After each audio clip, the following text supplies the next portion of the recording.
the Essentials of Literacy Local Leaders. I'm Laura Pagram from Basto, and I'm really thrilled to have all of you here with us this afternoon. Over the last few years, it's been my absolute privilege to work with a group of literacy master trainers at Basto. These individuals have been nominated and selected from across the state based on their literacy expertise to support Basto in delivering one of our literacy offerings, Literacy Local Leaders. Given the current climate, with thanks to COVID-19, we've decided that we couldn't possibly go and waste a good pandemic. So we've transitioned what was the face-to-face offering of Literacy Local Leaders to develop a fully online course, the perfect entry point into Basto's literacy suite. Clearly, you're all just as excited to continue your literacy professional learning as we are. There's been a huge response to the Essentials of Literacy Local Leaders, with over 1,200 registering across the state. This course is actually based on the essential underpinnings that lay the foundation for all of Basto's literacy suite. So hopefully this course wets your whistle and gives you a solid grounding in best literacy practice before you tackle some of our other literacy offerings in 2021. So as we move along, just a few housekeeping items before we begin today's webinar. To those of you who have successfully joined us, congratulations. There's lots of information coming through on the Padlet, which is great to see. We'd love you to view today's webinar through the webinar page in Basto 307. Here you'll have immediate access to the YouTube live stream, as well as the Padlet back channel and the webinar assignment you'll be submitting later in the session. We know there's a number of whole schools watching tonight, so hello to all of you out there. But to those watching by yourselves, we'd really love you to start connecting with your colleagues via the Padlet back channel, and so you can see what others have got to say. Throughout the webinar, the presenters will be asking you to share your thoughts and experiences with the content. So jump on, write a question, and share your thoughts in the back channel. And while we do always encourage you to watch the webinars live with us at home, we understand that things come up. So please note that all of the webinars will be recorded and uploaded to Basto 307 in the coming days, so you can catch up on anything you've missed. Fullan and Gallagher state that 80% of the best ideas come from practitioners. So without further ado, I'd really love to hand you over to 5 such talented practitioners from across the state, a group of literacy master trainers who have worked with me over the last few months to design and develop the content for this afternoon's webinar. Over to you, Kiralee. Thanks, Laura. Now, as we start today, I would like to acknowledge the traditional custodians of the land on which we meet. I pay respect to their elders, past, present and emerging, and any First Nations people that we may have joining us today. I'd also like to recognise the ongoing connection that our Aboriginal and Torres Strait Islander peoples have to land, waters and culture. So, Laura, thank you for that fabulous introduction. And she did highlight we are the first of the session today of all of the webinar sessions across the series. And our focus today will be on the gradual release of responsibility model. And as you can see, there's a lot of great offerings coming up for you into the future. And we would love you to engage with us as we go through this session today. I have some fabulous people with me. I'm the one on the screen, if you can see me without the background, but my name's Kiralee. I am the PLC Regional Manager for Outer East in the Northeastern Victorian region, and I've been involved with the literacy leaders now for years. I'm really, really excited to be part of this team. It's been great working with them and excited to be able to put some together for you that will provide you with a really strong foundation to the session. So thank you for being with us today. And I would like to now hand over to Amy C. to introduce herself. Thanks, Kiralee. Hi, everyone. My name is Amy Crawford, and I am a teacher at Parkwood Green Primary School, which is in the south-western region. My background is in leading literacy curriculum from foundation to 6, and this is where my passion lies. And this passion has led me into being a literacy master trainer for the Melton Network in 2020. I'll pass you to Mel. Hi everybody, I'm Mel Bark and I'm the AP at Parktown Primary School in southeast Melbourne. I have been a master trainer, very privileged to be so for the past 3 years and have a real love of literacy. Welcome. Over to Sheena. Hi everyone, I'm Sheena Callaghan and I'm from Moomba Park Primary School in Fawkner, which is in the northwest. And I was a literacy coach at the school for many years until I became the AP recently. And I've been really fortunate to work in the Hugh Moreland Master Trainer program for the last 3 years, and I'm really excited to be here today. And finally, we have Amy.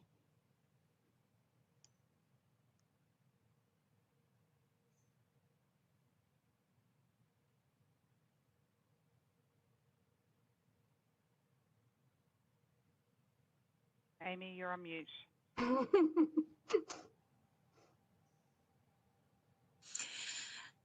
I'll try that again. Good afternoon, everybody. I'm doing the right thing and keeping my microphone on mute.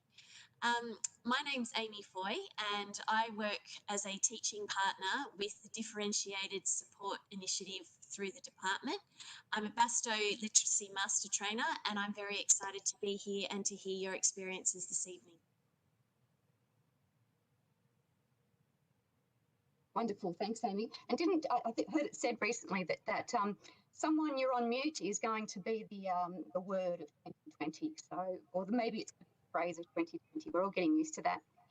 So thank you. As I said, we're all really excited to be working with you. And just to highlight that the work we're going to introduce you to today sits very firmly within the framework for improving student outcomes. This sits into excellence in teaching and learning. So that's really the focus of all of the literacy local leader work, and particularly this Essentials in literacy leading. And it guides the work that we do within our classrooms, and therefore the focus is going to very much be on evidence-based high impact teaching strategies. And so it guides the work that we do across our literacy within our classrooms to ensure that we are developing that best practice and excellence in teaching and learning. So we do all the work that we're guided by indeed is within FISO, and just to reaffirm that what we are doing today will sit firmly within that as well. So what are the intentions and the success criteria of today? As Good All Learning highlights, our learning intention is for you to understand the importance of the gradual release of responsibility model and its impact on scaffolding student learning from dependence to independence. So that's the broad learning intention that we have for you today. But some of the key parts of this key success criteria elements that we would like you to really develop some understanding is in being able to describe the phases of the gradual release of responsibility model, to describe how it supports the scaffolding of students in their learning, to describe the role of the teacher and the student in each phase of the model, and to choose appropriate teaching practices to match the phase of the model. At the end of our session, we will touch base with you and see how well we've done with that. So along the way, please continue to connect with our success criteria, and hopefully at the end we can say, yes, we've achieved those with you, and that'll be determined by feedback from you. And so in our design of this session, we really started to think about some of the work of people like Simon Sinek. So Simon Sinek has a couple of books, but one of the big ones is Start With Why, and he calls this the golden circle. So if and one of his sayings is, people don't buy what you do, they buy why you do it. So we have started with the why. Why is the gradual release of responsibility important to our work? So the first section is explaining to you how it is entrenched in solid research and solid theory around good teaching more generally. And then we move into the how. So we explore how does this look in practice, and Amy give some ideas about how you can actually do that. And then we move into the what, giving you as the teacher a real good understanding about what the teacher can actually do to embed the gradual release of responsibility within the classroom. And it also does highlight for you too, in terms of a what, that, what do you need to do to get your students to be independent in their learning? So we start with the why, our reason for being, that's the reason why we're here, and build all the way out to being able to be more practical in what you actually can do in your classroom. And then at the end of the session, we'll highlight the webinar assignment, and Laura will lead you through that. So now I'm going to hand over to Mel and Sheena, who will highlight for you the why as I instructed before. Thanks, Mel and Sheena. Thanks, Kira Lee, and thanks for joining us today. I've looked at the discussion board, and there are a real diverse a range of people out there, from graduate teachers to principals.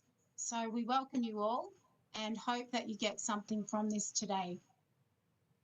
Sheena and I are presenting this section of the webinar, and our focus is first and foremost understanding what the gradual release of responsibility is, how it came to be, and most importantly, why we should care about it as educators. So, believe it or not, the gradual release of responsibility has been around for 40 years. That's a long time. I've been teaching, I hate to admit this, for about, I think, might be nudging into my 4th decade. I know I look much younger than that. Thank you very much.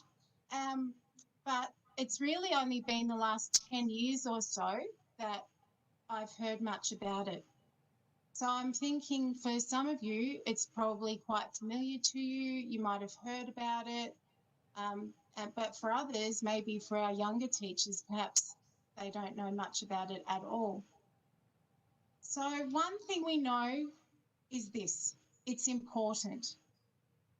So therefore, we really need to understand it, what it's all about, especially as it has such a big impact on all aspects of learning, and therefore how we teach. So let's start with what some of the well-known researchers say, which you can see on your screens. So Pearson and Gallagher, they say, the gradual release of responsibility model of instruction suggests that cognitive work should shift slowly and intentionally from teacher modelling to joint responsibility between teachers and students to independent practice and application by the learner. Duke and Pearson say this model provides a structure for teachers to move from assuming all the responsibility for performing a task to a situation in which the students assume all of the responsibility. So what we are talking about here is a pedagogical approach that supports teaching and learning, and it's evidence-based. It also has key characteristics, and we're going to delve into that very soon. Next slide, please, Kiralee. So when we think about this model, I really think that it encapsulates how we learn best. So taking a classic illustration or a classic example of learning to ride a bike, and I think about my boys who are now teenagers and the phases they went through to actually learn how to ride. We didn't just pop them on a bike and push them and off you go. What bad parents we would be. Instead, there might have been a bit of modelling, demonstrating how you push the pedals, training wheels to support.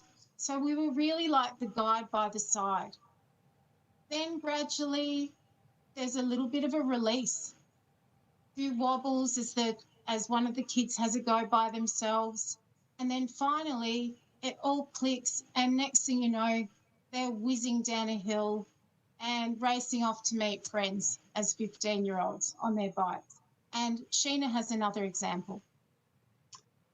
Thanks, Mel. I remember the first day that I started some Spanish classes because my husband and I were going to go overseas.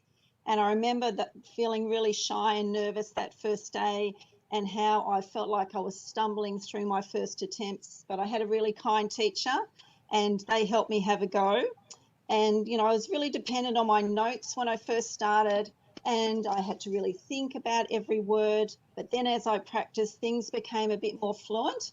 And it was really great in a recent trip to Spain that I can actually use some of that language going into a shop, and it was just like magic when they understood what I was saying.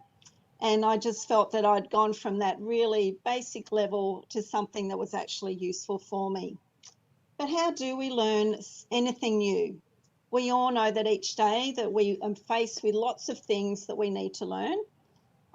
You know, if you've ever learnt an instrument, as Mel's described in riding a bike, we usually have to move from being really dependent on someone else, you know, sometimes a teacher, sometimes a parent or a book, and then we can move to be more independent as we learn the skills. Thanks, Mel. And think about yourselves as we've gone through remote learning, pivoting this way and that, all the different skills and things that you've had to learn. And how have you gone about that? Have you just been thrust, or has there been some sort of support? I certainly know that the staff at my school, there's been different people who have taken on that responsibility of being the model to support people that don't have as much confidence, and now we're all flying, and I imagine it's the same wherever you are too. That's right, Mel. At my school, I remember those first few days in remote learning, how we all needed to learn how to be on WebEx, and we're still working that out, I must say. But I know the teachers started with lots of questions, but then they moved on to supporting each other, and I know now that they're really actually very proficient. And they're doing all sorts of different things with tech, Loom videos, Padlets, working online in such an amazing way. And I think that's a really great example of the gradual release. Thanks, Sheena. One thing we do know is that learning is based on trial and error. It involves lots of practice. There needs to be modelling and time for us to have a bit of a go before being confident enough to be truly independent. So it's literally taking the training wheels off and giving things a go. So for a long time, there have been theorists really interested in this notion of how we learn, and we are now going to explore some of those people and their beliefs and what they've found out. Over to Sheena. Thanks so much, Mel. As you can see on the screen, we have some early theorists. So you might be wondering about now, where did this gradual release of responsibility model come from? Well, it really comes from the work of these early theorists over the last 100 years. You might have heard of some of them, Vygotsky, Brunner, Bandura. You might have heard about them at uni or in a book or in a chat at school.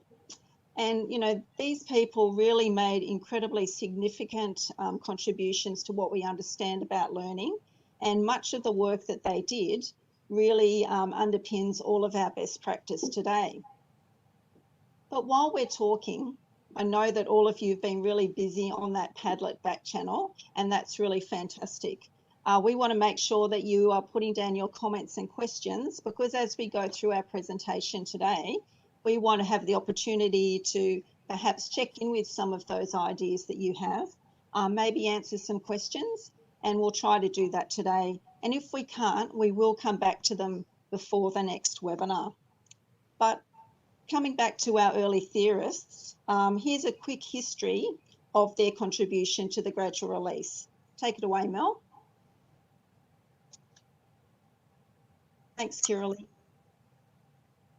Okay, so our first cab off the rank is Piaget. I'm sure that many of you, his name is quite familiar to you. For me, it was when I was at Teachers College and learning about children's drawing development. We studied his theory of how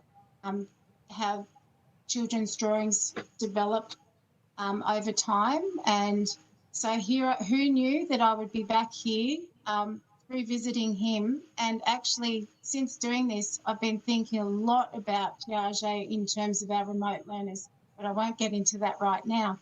So what we do know is that Piaget was particularly interested in how children acquire knowledge and the nature of intelligence, how they mentally construct their knowledge of the world, their schema. Piaget's stages are broken into 4 parts, and when I think about this, because I have my 3 children, I can relate to it quite well. So if you've got children of your own, even the children that you work with, you'll know that the first stage from birth to 2 is very much about, I'm picturing my boys right now, they're crawling around, they're into, everything is in their mouth. Hands are in their mouth, they're picking up things. So the 2 key words for this particular stage is senses and action. And boy, having twins, my kids, they were into everything. One would be off this way and one would be off the other. Then we go into the next stage, the pre-operational stage, where your kids start to be able to talk and communicate. That beautiful toddler time and beyond, where suddenly they have a little bit of a mind of their own. I'm now picturing the supermarket where there's massive tantrums and things like that. Some of you might be able to relate. Also, imaginations kick in and they start getting a bit of an idea about what something is. So, for example, with my kids, their first thing that they were really interested in was dog. So everything with 4 legs at one stage was a dog until that became concrete in their minds. After that, so the key words for that particular stage are language and mental images. From then on, we have a major turning point, Piaget believed, in a child's development because it marked the beginning of logical and operational thought. From then on, we've got adolescence, which I now have 3 teens, and they become very good at problem solving, being quite argumentative. I'm sure some of you out there could relate. So Piaget and his work has significantly contributed to our understanding of cognitive development. So now we're going to leave Piaget and meet Vygotsky. Over to you, Sheena. Thank you, Mel. So our next theorist was Vygotsky, and as you can see, he had a rather short life, but he has actually made an incredible contribution to our understanding of learning. So he was a Russian psychologist who worked about the same time as Piaget, and his main theory and ideas were around how cognitive development was the result of social interaction. And of course, he's most famous for his zone of proximal development, that point at which a task is challenging enough to engage the learner, but is not discouraging them, and it is in fact, with the support of an expert other, the point at which they can make the most learning. So I want you to think for a moment of your own classroom and when you are working with a child at their zone of proximal development.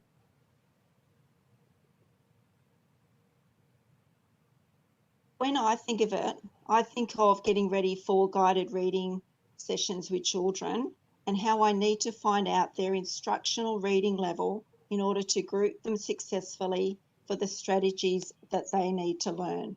That's the zone of proximal development and that key idea that Vygotsky left us with. Thanks, Kiralee.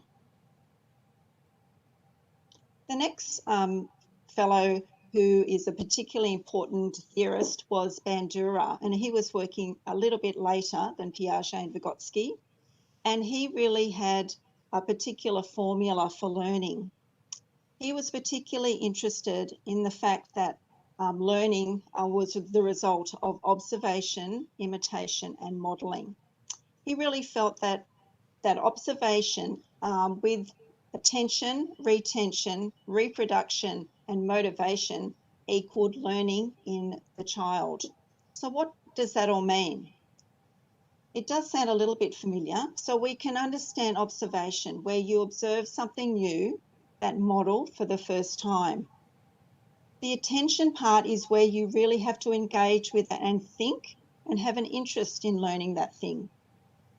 The retention relates to our memory and how we can retain that information in order to use it effectively. The reproduction part is where we actually reproduce the task at a given time. So that's what a student might say or make or do. And then we need to have motivation. So we need to have the meaning part. Why would we want to learn this? We need to have a reward or the satisfaction in learning that. And Bandura really felt that if we were able to do that, then you would be able to learn. Thanks, Mel. I think we're up to our last early group.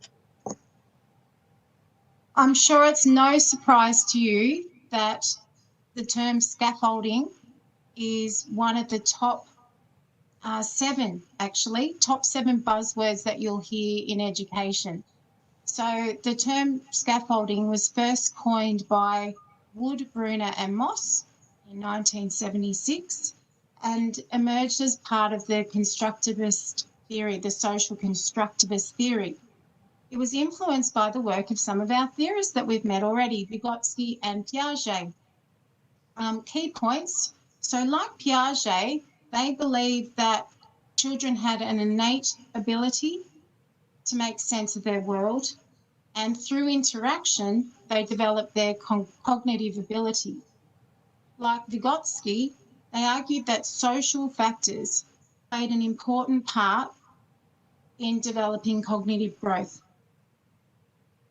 The most important thing about Wood, Bruner and Ross that comes across is that we learn best in the presence of a knowledgeable other. So when children start to learn new concepts, they need the support of an adult or a teacher.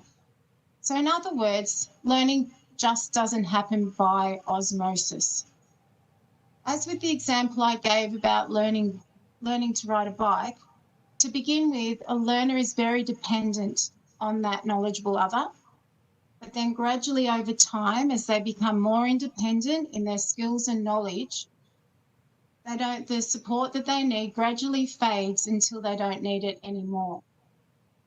So that brings us to the end of our Fab Four theories. And you thought the Fab Four were the Beatles. Now Sheena is going to explain how these key pieces of the puzzle fit together to make the jigsaw that is the gradual release of responsibility. Thanks, Sheena.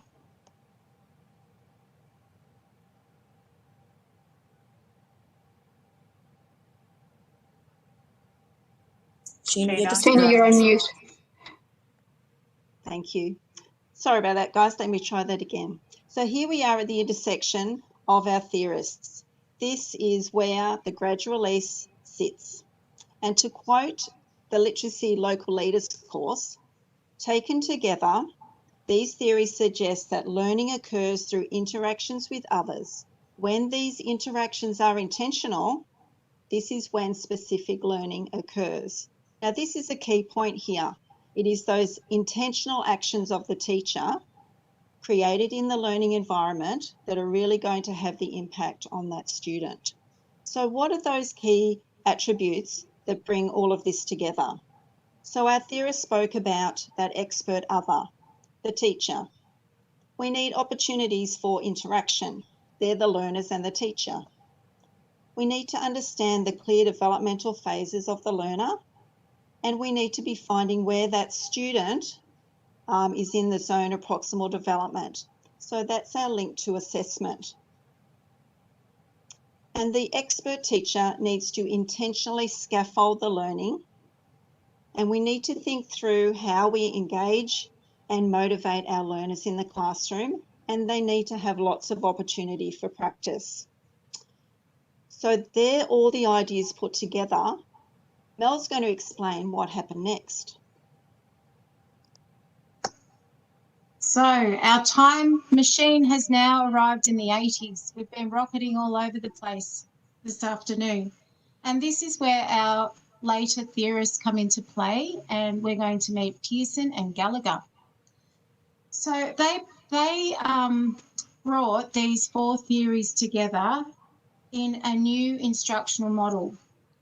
And so let's have a look at the key ideas behind it. So we've got teaching that's intentional, it's purposeful, and there's got to be a clear instructional model. We also have the importance of learning through the interaction of others. Dependence to independence, which has already come up a bit this afternoon, and scaffolded instruction. This sees modelling through to independent application. So they took all of this and made a beautiful blueprint, which we're going to skip to the next slide, please, Kiralee. And this is what it looked like, which is actually really interesting. So we can see that here, if you look at this really carefully, they're trying to tie all the bits together. And there's a real emphasis on the shared and proportional responsibility. So you can see that sitting at the top. So if we moved from the left, we've got the modelling that we've talked about, that knowledgeable other. And then we go to the right. So gradually, with some practice, we move through to the practice or application stage. Now, when we were looking at this, we were really struck by the fact that there's some real clear links to the high impact teaching strategies for this to really work. So for example, I think probably it might even have come to your mind that structured lessons, that's what we're really looking at there from beginning to end.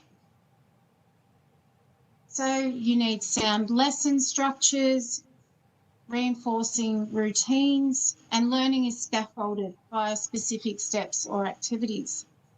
Also, setting goals is so for the students to have success, there needs to be clear learning intentions with goals that clarify what success looks like. Lesson goals, always explaining what students need to understand and what they must be able to do. This then helps the teacher to plan learning activities and helps the students to understand what is required. And another one that we can link to is very important is the explicit teaching and modelling. When teachers adopt explicit teaching practices, they clearly show students what to do and how to do it. And I'm sure that you could make links to other hits from looking at this too.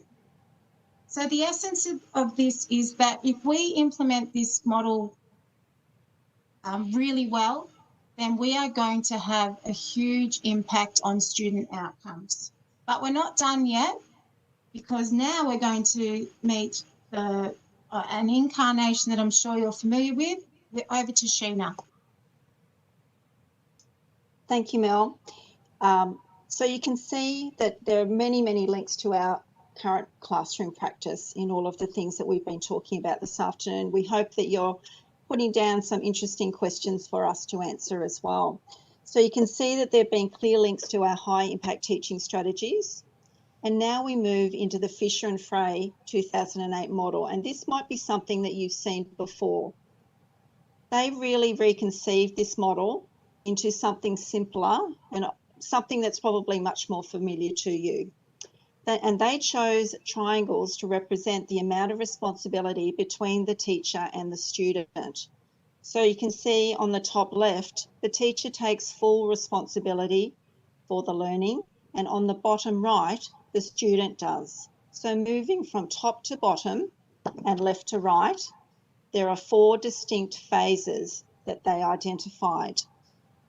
And they started to connect to some of our very familiar language. Here's the focus lesson, the guided instruction, the collaborative portion of the lesson, and then the independent portion.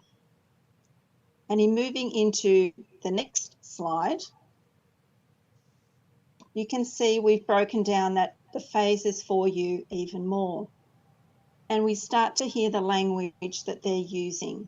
So in the first phase, it's the model, I do. The teacher takes that full responsibility. There's our link to Vygotsky. Into the second phase, we have the guided practice. We do it, still with the teacher guiding in that zone of proximal development.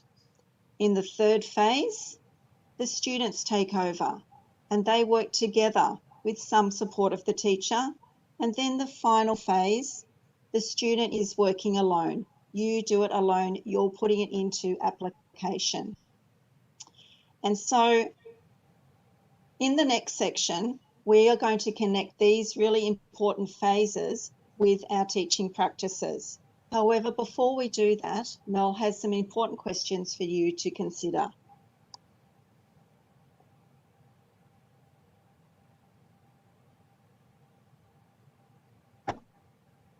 Mel, you're on mute.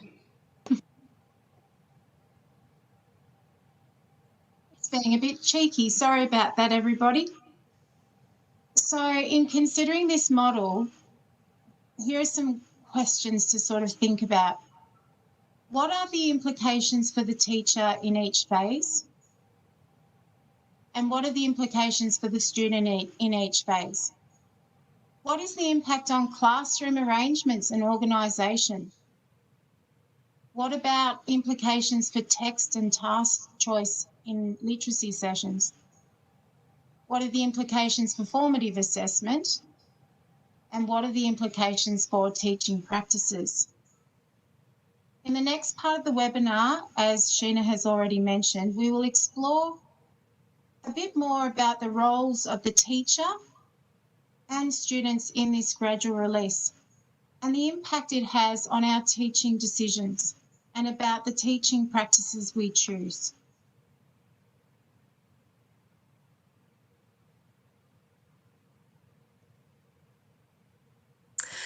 Thanks very much for that, Mel. That was great. Thanks, Sheena and Mel.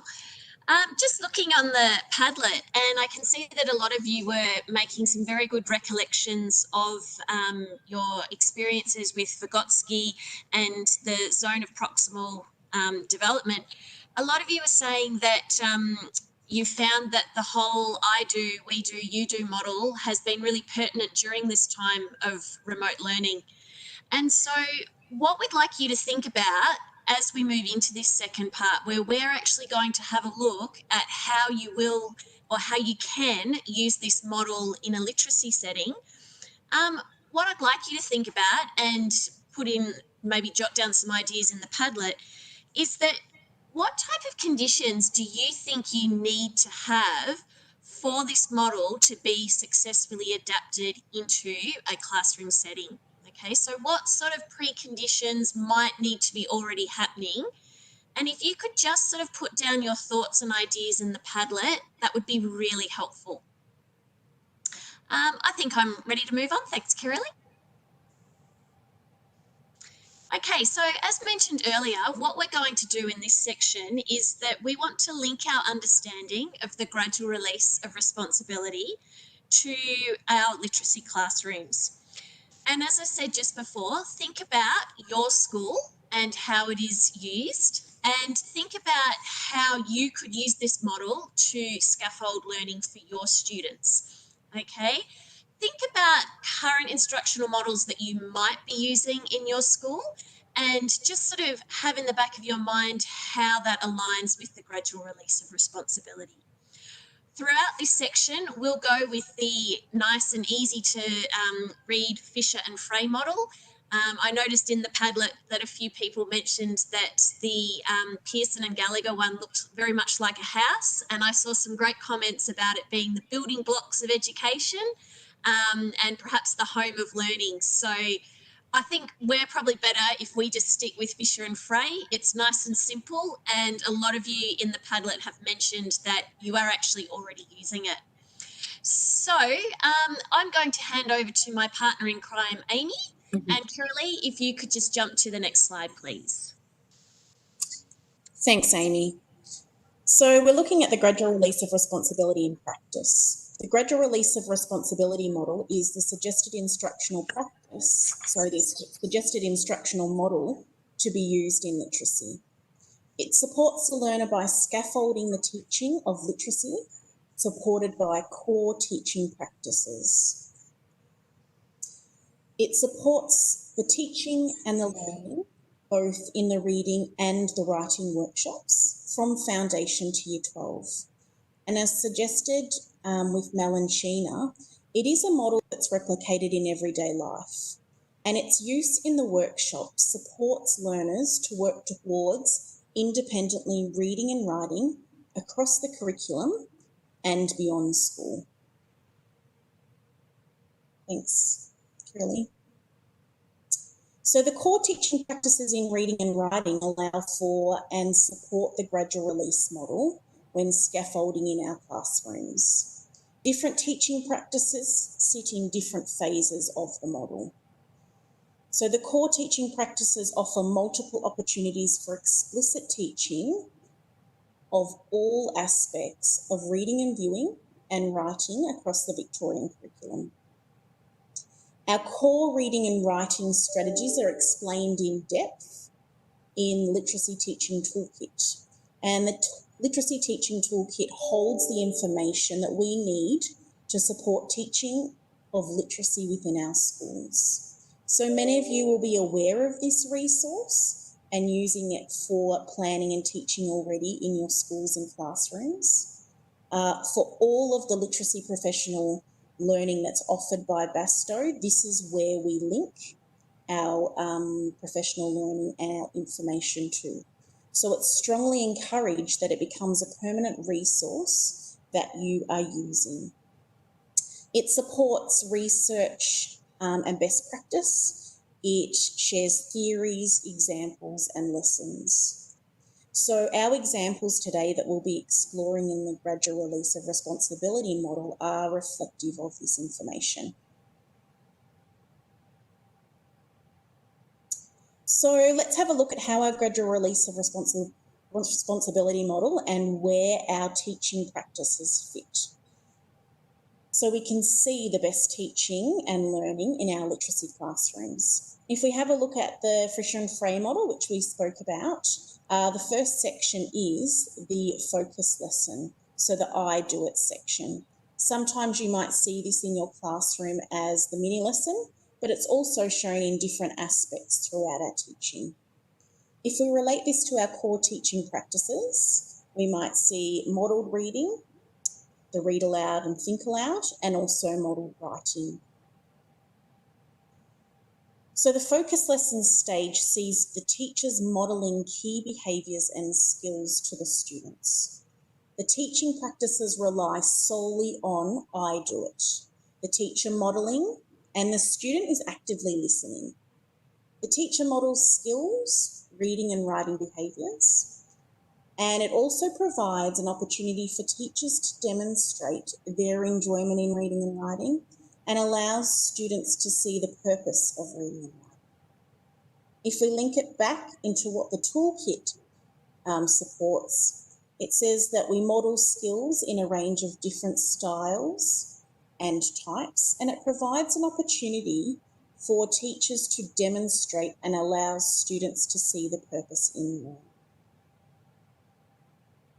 Amy's going to share some examples of what's happening in some of our schools.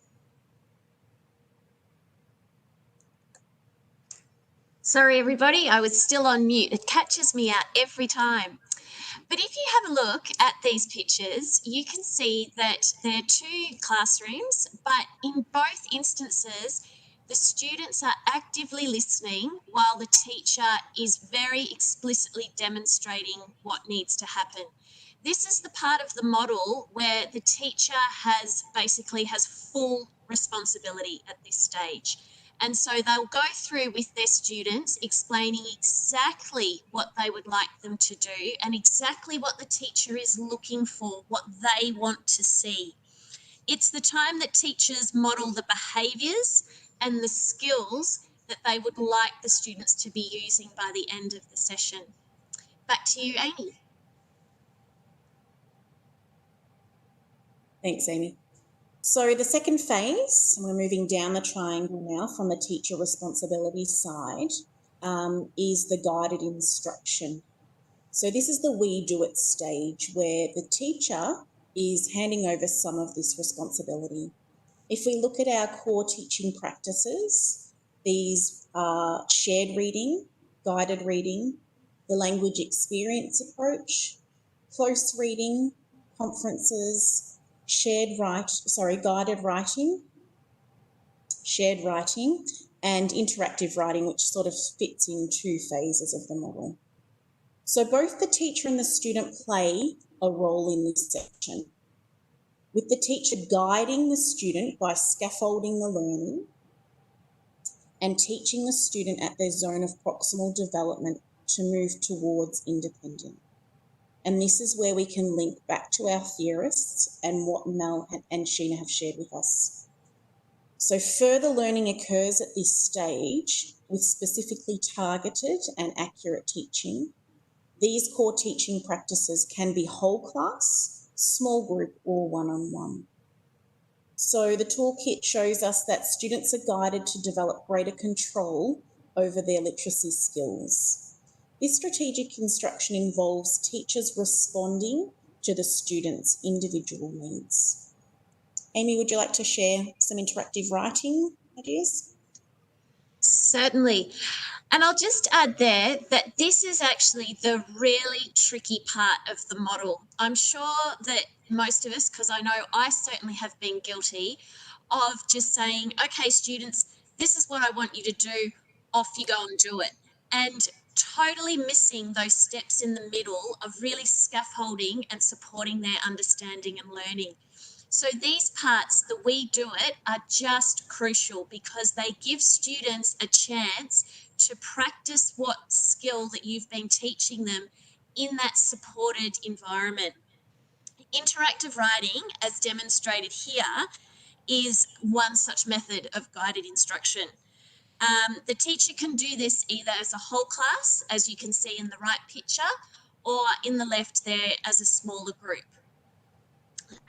The students are guided through the steps by the teacher, and they're able to build on their knowledge in a way that supports them to move into that next phase of independence. So they can basically, if you like, have a go at doing the skill, but it doesn't quite have the same commitment from them. That's sort of like they've got the support of their teacher and their peers right there. So it's a really, really important step in the scaffold.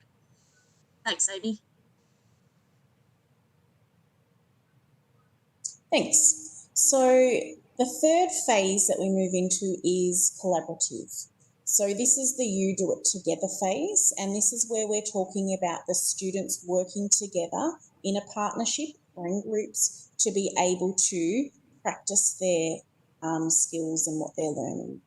So if we look at our core teaching practices, we're looking at reciprocal teaching, literature circles, turn and talk, and as I said, interactive writing, which allows students to work in a bit of a different environment with collaboratively working with teachers and students. So in the collaboration section, the teacher takes a step back and students work together to practice their learning. The teacher may prompt or initiate this in this section using questions, sentence stems, or by providing work to be completed in pairs or in small groups. Students use their skills learnt through the previous stages to share thinking and to continue their learning. And this is the last step of scaffolding students before they can move into independent work. So our teaching toolkit shows us that students are encouraged to work collaboratively, building on their understanding and extending this with the support of others. Amy, would you be able to share some turn and talk? Most definitely, because turn and talk is possibly my favourite way of collaborative learning, and I'm sure a lot of you are probably already using it. It is a great way for students to share their ideas, and it makes them feel really involved in their learning rather than just listening to us teachers drone on and on and on at them. It's a really good way for students to state their ideas, and it's sort of, if you like, a bit of a low stakes way because they're able to just verbalise it. They don't have to commit anything to paper at this stage. It actually also gives teachers a chance to just sort of gauge that their students are understanding what's being taught. By listening into that conversation, you can sort of get a little bit more of an idea of who's picked up what and do you need to go over any other aspects. Now you'll see on the slide that we have got our little Padlet icon up again. If you guys would just like to maybe think about some of the collaborative practices you currently use in classrooms when you're there, and then maybe think about, is it possible to transfer them into the online remote space? If so, are there any tweaks that you have to do? Are there any ways that you just sort of adjust them to work more coherently and a bit better in the online space? So if you could just do that on the Padlet, that would be great. Gives us something more to discuss later. Thank you, Amy. Thank you. And now we've moved to the last phase of the gradual release of responsibility model. And as you can see in the diagram, we've moved to independent work. So you do it alone, and this is the step where we're ultimately working towards in everything that we're doing with our students. So this is independent reading and independent writing. So independence is the last step. Students will work independently using the skills that they've learned during each phase of the model. They apply the skills that they've been explicitly taught through mini lessons, through focus groups, and through collaboration with their peers. The teacher still has a role to monitor and check in, and this is often through conferences where the teacher will work with the student to strengthen or build on their skills. And this is where we move the student back into other phases of the model, but just briefly. Independent tasks are differentiated for students, so all the students work at their zone of proximal development again. We meet their needs. So for example, in reading, students will read texts that suit their reading abilities, which again links back to understanding our students, which we find out through formative assessment. So existing skills are consolidated and developing strategies are put to work, reinforced and extended. This is a time to utilise strategies and understandings gained through whole class, small group and one-on-one instruction. Amy, if you'd like to share an example of independence. All right, so independent writing is the phase of the model where the students well and truly step up and take centre stage and start practicing the learning that they've just done. It can take many different forms. It could be responses to text, it could be drafting their own work, anything that shows evidence of what they've learnt from the skills that have just been taught. As Amy said, it's important to remember, though, that they're not entirely alone, okay? As teachers, we are going to be monitoring their progress, whether it be through things like conferring, as Amy just mentioned, or just touching base with individuals as you roam around the classroom, just having a look at how they're going. This is also a really good time for students who may be slightly shyer or a bit nervous about approaching a teacher in a large group. They can actually speak to the teacher one-on-one, and you can help give them their direction if they need it, that little bit of extra added support. And so by roaming around the classroom, the teacher is always there, ready to assist if needed. Thank you, Amy.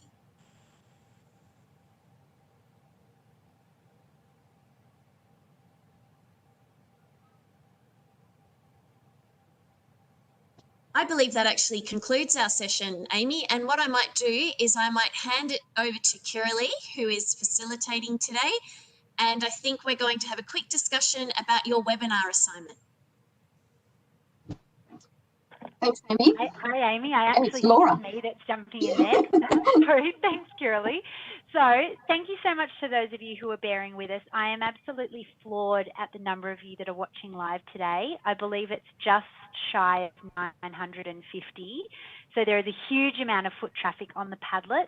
Thank you so much for those who are bearing with us in terms of connectivity, sound issues, lags on the Padlet. It's really, really great. As I said at the start, all of the webinars are being recorded and they will be put onto BASTO 307, so you can catch up on anything that you have missed.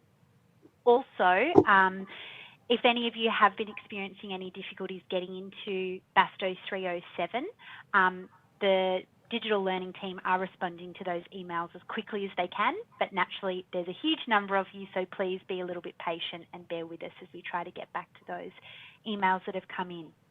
So we are obviously going to be now giving you some time to complete the webinar assignment portion of the webinar, which was just up on your screen.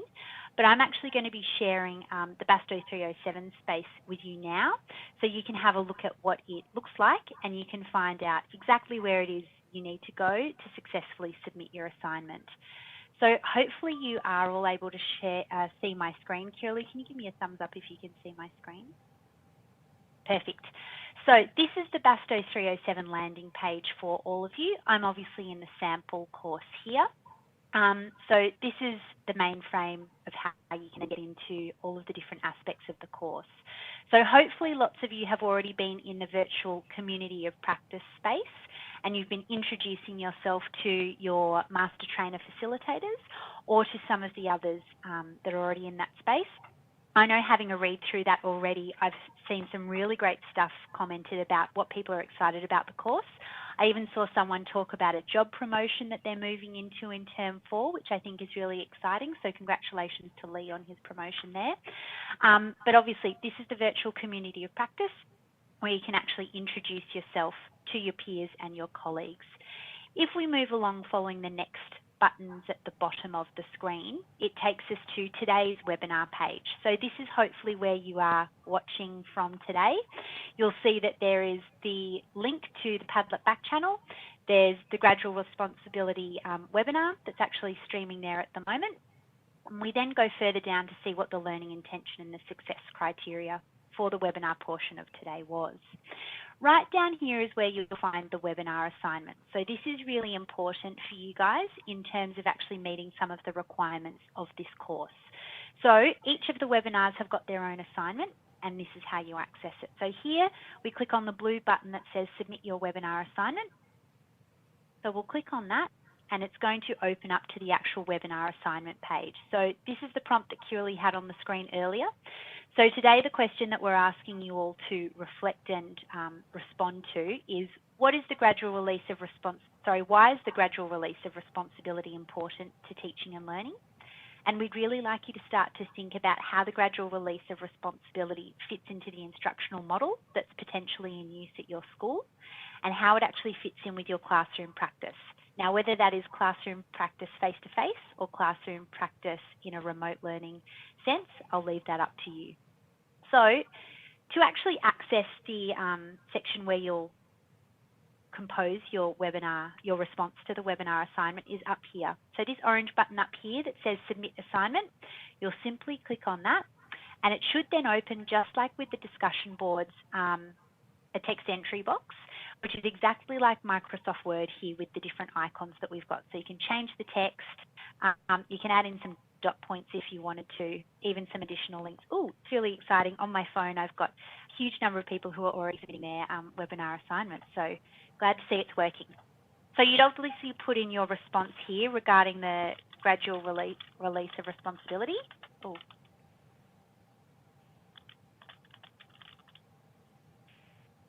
And then once you're happy with it, you're going to go down here to the orange button again, and you're going to click on Submit Assignment. So I've probably done my first draft. I haven't really spent a lot of time on it. So I'm going to click on that. And what's going to happen is it is going to submit my assignment. I can see there's a little bit of confetti going off to confirm that it's actually happened. I've also got over here on the right-hand side of my screen that my submission has gone through at 4:58. Now, if I did want to have a look, or I've had a couple of days to kind of think about my webinar assignment and there's some things I want to add, I can easily reopen my webinar assignment here and to resubmit it, or I can actually view what I'd already submitted by clicking on the submission details.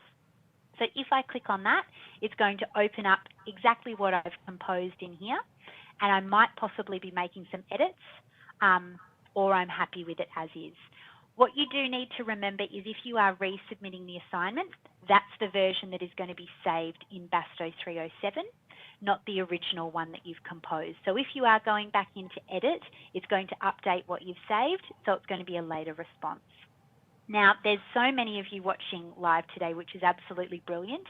But if you haven't been able to get in or something's come up and you're not able to complete the webinar assignment portion of this, you've still got plenty of time to do that. This is going to be open for the next few weeks, so you can fully kind of sit back and watch the recording at your own pace, and then come in, compose your response, and submit it through there. So we do have another couple of minutes for you guys to be coming on to submitting your webinar assignments. So take your time. If you'd like to go and grab a tea, go to the bathroom, you're welcome to do that. We're going to continue with the rest of the webinar in 5 minutes time though, so it's 5 minutes past 5. So hang tight if you're in there. Love seeing some of the responses coming through on the Padlet, so continue to be posting those there. But otherwise, if you've got any questions about the 307 space, you'll always be able to jump back in and have a look at this portion of the recording just to make sure you're set on where to go.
Still got 3 minutes left for this portion of the webinar, so you can still continue submitting your webinar assignments. My phone is going off at the moment, so it's really great to see so many people are having success.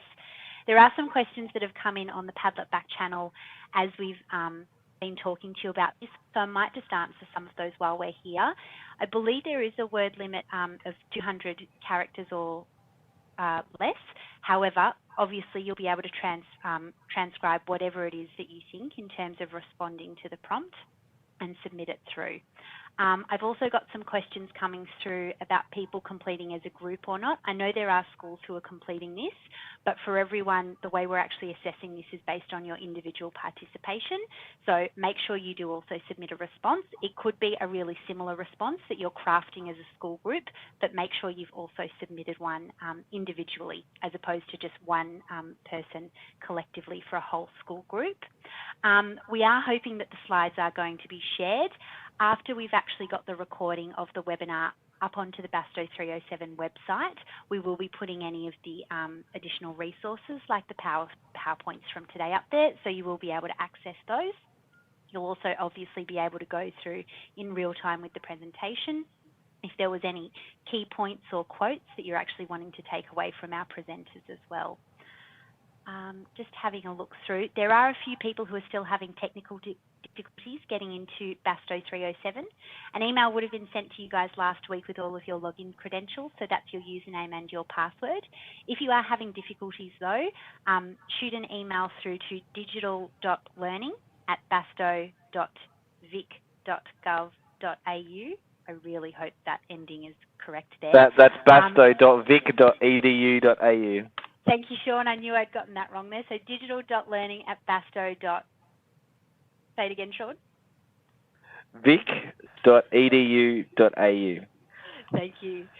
So what Sean said there, I'm going to get myself tongue-tied. If you are having any difficulties, send through an email to them. But as I did say, we have received a lot of foot traffic in that inbox tonight. So please be patient as the digital learning team get back to you guys. So without further ado, I'm going to hand back over to Kiralee, who's going to continue with the rest of the webinar portion tonight. Thanks, Kiralee. Thank you, Laura. So throughout the session now, you have been posed a couple of questions, and I know that we have Mel and Sheena who have been following those questions closely. And let's think about some of the things that you've learned and some of the things that you've undertaken as well. So the first question was related to preconditions, in terms of what preconditions would need to be set within your classroom space to really support the gradual release of responsibility model working effectively in your classroom. So Mel and Sheena, what did you see? What were some of the responses that came through?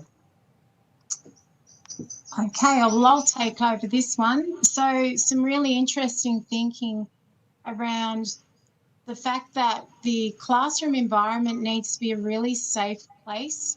That was one of the comments, absolutely. For this to happen, for students to be able to engage with each other, we also have to have some really strong classroom expectations in place so that it is a space where whenever somebody talks, they can be listened to with respect. Also, I think relationships came through quite strongly. So comes back time and time again to the fact that we really need to know our kids, how they tick, how, the best way of getting things out of them. So that came through as far as preconditions, and I'm sure that there's others that people are thinking of too. Sheena's going to talk a little bit about what she noticed. Okay, thanks, Mel. I noticed that lots of people are aware of the I do, we do, you do process, and obviously using that thinking in their classroom, which is fantastic. And lots of chat, of course, around remote learning, because that's what we're all absolutely in the midst of working on it at the moment. And a couple of things jumped out at me, and a couple of people were talking about, that student motivation and how to keep kids motivated and learning when they are not with you at school, and that's a really great challenge.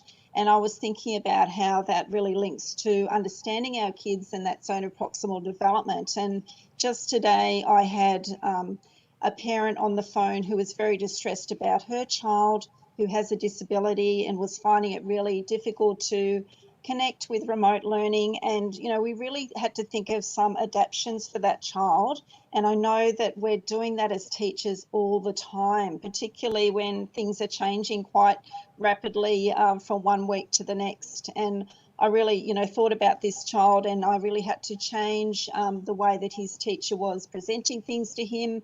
We had to change the expectations for him, and we know that will really support him in moving forward. So that thinking around connecting to personalising learning, I think is an element that really comes through strongly. I also noticed that there was a lot of chat as well around the adaptations that people are making to normal classroom practice remotely, and how we're trying things out using different tools. So people were talking about things like using the microphone on the Seesaw program so that you can get turn and talk happening with your kids, or actually doing a think, turn and talk with the family members that are around you. So rather than relying on your classmates, using the family or the siblings there. People talked about using reciprocal teaching roles and that connection back to the teaching practices. And I suppose I'd just remind everyone that, we've got a wonderful resource in the Literacy Toolkit on the DET website, and there is great information around each of the teaching practices. I noticed people were chatting about interactive writing and maybe some of those practices that you hadn't thought about for a while. So hopefully our presentation will get people thinking about some things that you haven't tried out so much before. But thanks so much for all your input. It's really interesting to look through. Thanks, Kiralee. Thanks, Sheena. And I found it really interesting, actually, that I think it was Ben asked the question about how do you support students to collaborate in the remote space prior to Amy already asking the question. So, and what was really good to see is that there's some positive and supportive responses coming from other members of the group. So it can show already that even though we're talking about collaboration and collaboration online, you guys are collaborating in this space through the use of something like a Padlet. And yes, it is slightly more challenging to do so with younger students, but it is still possible if you help to scaffold the learning. And I suppose that relates directly back to the gradual release of responsibility model. And certainly there was a comment around the relationship of the gradual release model with reducing the cognitive load for students as well. So in that early stages, when you are in the teacher focus, that is when the cognitive load is on the teacher, because that's obviously going to be a maximum time for students. But as they become more au fait with the content and what's expected of them, then you can pass more of that responsibility and more of the cognitive load onto the student. And it looks like Mel has something that she'd like to add too. I do. I'm so keen because I saw this comment and I just thought it almost encapsulates everything. And that was, and I'm sorry if I don't know the person's name, we need to understand the learning process and see the task through the learner's eyes. That is just so key to everything that we do. And I just think that it's a really wonderful comment to make. I think if we can always be doing that, then we'll always be aiming for excellence. Thanks, Mel. Amy F., you had something to say. Yeah, that's right, Kiralee. One of the other things that I've been noticing that's coming through is the comments about collaborative learning and how important it is for our students to be given the chance to engage in that. A lot of you seem to have noted that you've had experiences with students being more forthcoming with their ideas in collaborative learning rather than just if they're sort of asked in a classroom. It also gives students that chance to experiment with their ideas, to try them out first. So it seems to be something that you've used quite successfully in your classrooms, and now it's in remote learning that you're sort of looking at different ways that you can still try and use that. But of course, it's a bit different with everybody in a separate environment, in a different location. So that's presenting one of the challenges, one of many challenges during this time. It is, though, you're right, Amy, it is in an online community, it is important to build, though, some level of social presence. You know, it's important to have a cognitive presence. It's important to have the teaching and learning presence, but it is really important to have a social presence in that space as well. So that's something that we need to think about, and how that also supports the cognitive presence and how they can work together and grapple with ideas together in that space. There was one last question around that I'll just touch on around is it meant to be hard and fast with the gradual release of responsibility model? And like many other models, and I'd probably say that there was a comment about the Piagets model, it is fluid as well. So there might be times when you are working through the I do, we do, you do across a week, but it might be that you're going backwards and forwards. And so it's really that's where your teacher nous comes in, the teacher intuition comes in, where you move in and out of the different spaces dependent upon student need. So it's not necessarily something that can be marked by a given time length, but you would be using a variety of the different practices mentioned by Amy and Amy to utilise and support the learning of your students in your classroom, dependent upon what your group needs. It might be if you're introducing quite a challenging concept that you do a lot of I do in the early days, and then you slowly move away. Whereas if it's something that they've touched on before, you may not need to do I do. It might be, we've done this before, let's head straight into we do. So it's something to think about. Anything else that anybody, our fellow participants, wanted to add? just going to piggyback onto that, Kiralee, because that's made me think a lot about formative assessment and just gathering, noticing what the kids are doing, what they can do, what they're still not being able to do yet. And that is quite challenging remotely, but I think version 2, we're getting a bit better at it. I don't know. Can I just add there, building on that, Mel, that at our school, some of the teachers are using Padlet to collect lots of formative assessment. So the kids are uploading text, audio and visuals underneath their name banner on a Padlet, and that's been an amazing boon for our teachers in terms of collecting that information, because before that we were returning books backwards and forwards to families, and that was really tricky, and that was a big lag. But with Padlet, we've been able to do, really good things with formative assessment. Thank you. Thank you, Sheena. Now, it almost appears when I was reading the Padlet that some people had been preempting our content, because one person said the gradual release can be applied to almost anything. So here's one we prepared earlier. We've actually thought about that because that's true. You can apply the gradual release of responsibility model to almost anything. So we're going to provide you with some examples, both within education and both maybe even broadly outside of education, as to how we see the gradual release working in different phases of our lives. So Sheena, would you like to start? Okay, thanks, Kiralee. So just the other day at school, I was having a conversation with our 1-2 teaching team and thinking about suitable text for a particular mini lesson. And, this really brought me back to the gradual release and to the question, well, what is the purpose?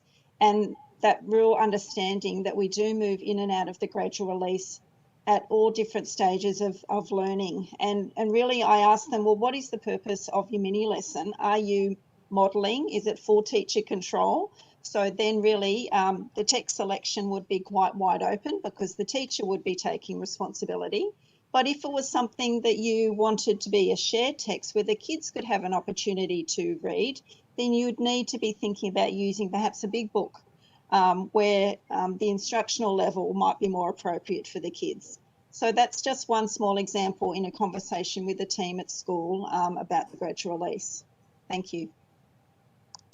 Thanks, Sheena. And it's interesting because in my work as a PLC regional manager, I would use the gradual release of responsibility a lot of the time. And in fact, probably an example that I have is a lot of my work is helping to instructional leaders to facilitate effective meetings so that you can really bring around some strong collaborative practice that then leads to greater commitment to the work and the teaching and learning that you're producing together.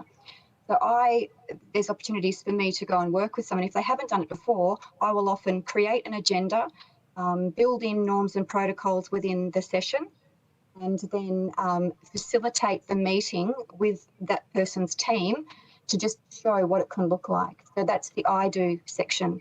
And then when I come back the second time, would work with the instructional leader of that team to develop an agenda. We'd work with them on an appropriate protocol that we might use to generate good conversation. And then with my support in the meeting, that person would then run the meeting themselves. And then when it comes to you do independently, then it would be a case that they would be creating the agenda, building on what we've done together, creating the agenda, thinking about the appropriate protocol, thinking about structures they're having in place to make sure that everybody is part of a solid discussion and, as I said, leading to strong commitment to what they're designing together, and then they would run the meeting themselves. So it's that I've done it once, then we've done it together, and then essentially the person goes off and is doing it themselves. So that's an example of where I would do it in my work, more broadly in education. What about you, Amy C?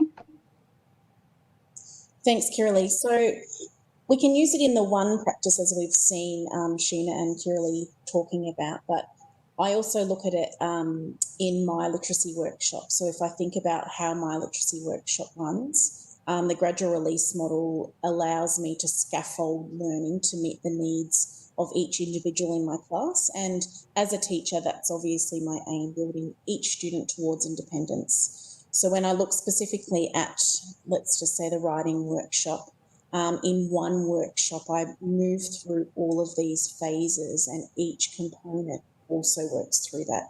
So I would explicitly teach, model, or have some shared reading or writing through the first phase. And in that phase, we're also then moving into students having the chance to work collaboratively. So still part of that mini lesson, but moving maybe into some turn and talk. And then it's students' chance to use those skills that they've built through that lesson to move into independent work. And through that time, as we've spoken about through the presentation today, then it's my chance to pull a guided group or work with a small focus group to be able to specifically target the needs of certain students. So when I'm specifically looking at a workshop in both reading and writing, I can see each of those phases rolling out as well. Amy?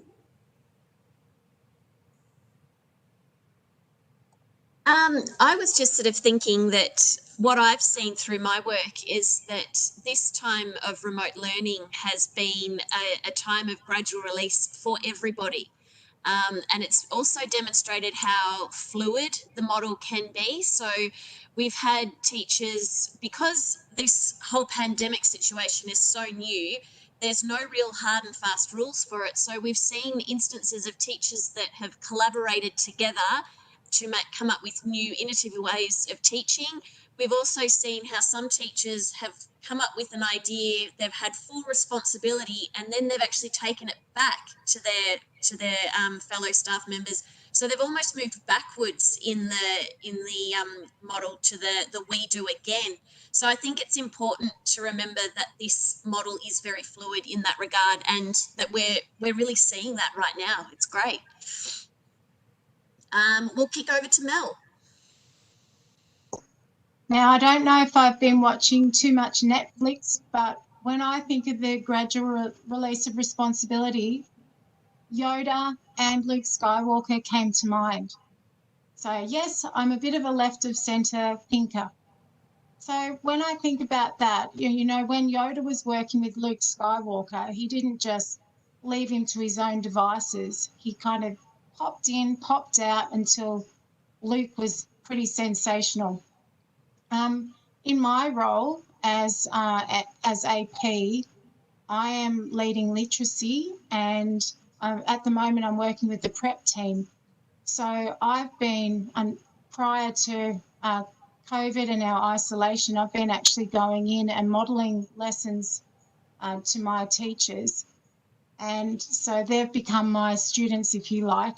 And from there, it's been me modelling, but them watching, and then me gradually stepping back and letting them have a go, and lots of discussion, lots of collaboration, lots of sharing. So to me, once the teachers have nailed it, it's so rewarding because you see how their confidence and independence has grown, and it benefits the kids ultimately. Thanks. Thanks, Mel. Now, I'd be really interested to think about how you are going to apply it in your classroom. So as we move out of here, and I would ask that you think about this from a primary context and text and a secondary context. We certainly do have, most of us have a primary background, which means we have primary examples, but the gradual release of responsibility can be used in whatever setting that you're in. As we've sort of indicated, you can do it in your life more broadly. So thinking about how you might be able to use gradual release of responsibility in your classroom, whether you are in a primary or a secondary setting.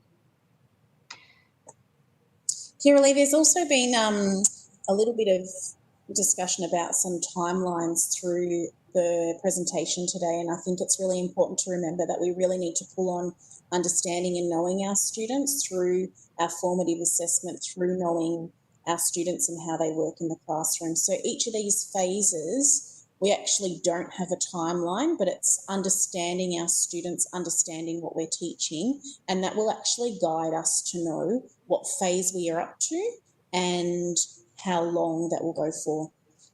Certain teaching and certain processes will go for a longer length of time, and it doesn't always work in a phase, as I spoke about.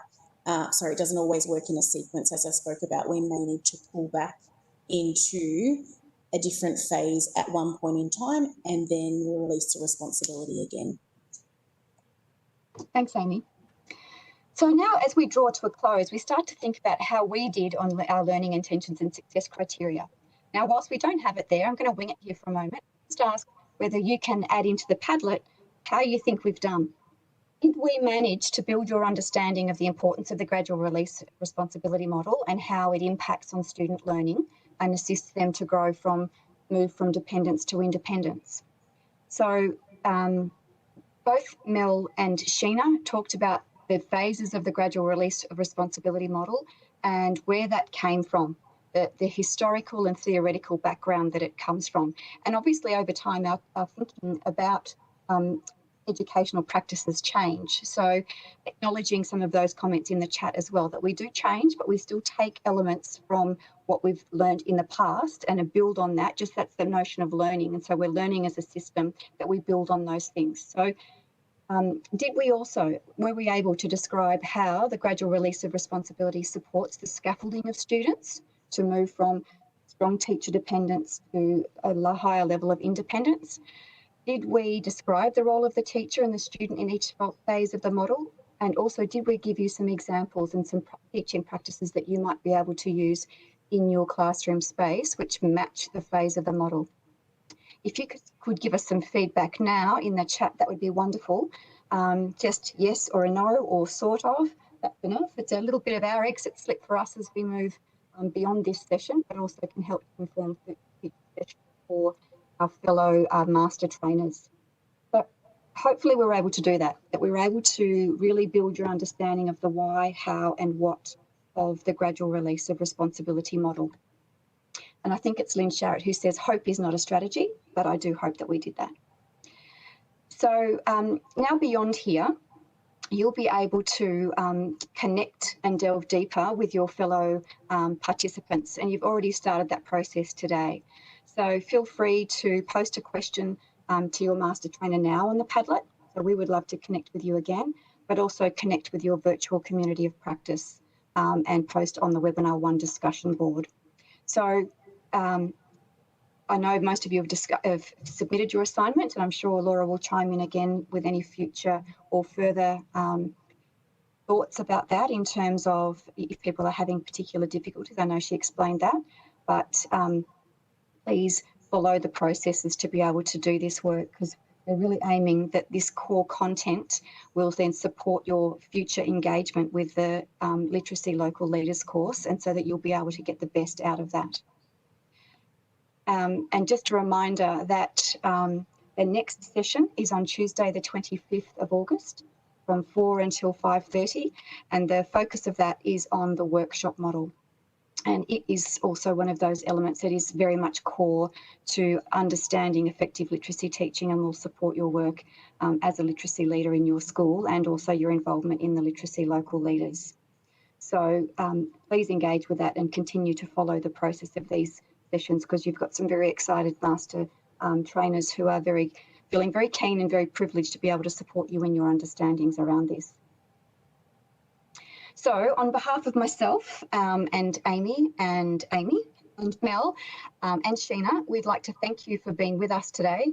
Thank you for your engagement online. We were really pleasantly pleased and surprised by the level of engagement from you via the Padlet, and you really helped to spark our thinking as we went through the process of this webinar today. But again, good luck with the rest of your sessions, and we will no doubt see you at the very end when we all come together in our final virtual workshop together, and look forward to seeing you all there. So unless, Laura, you have something else to say, I will now bring it to a close and say thank you very much, and hopefully see you next time.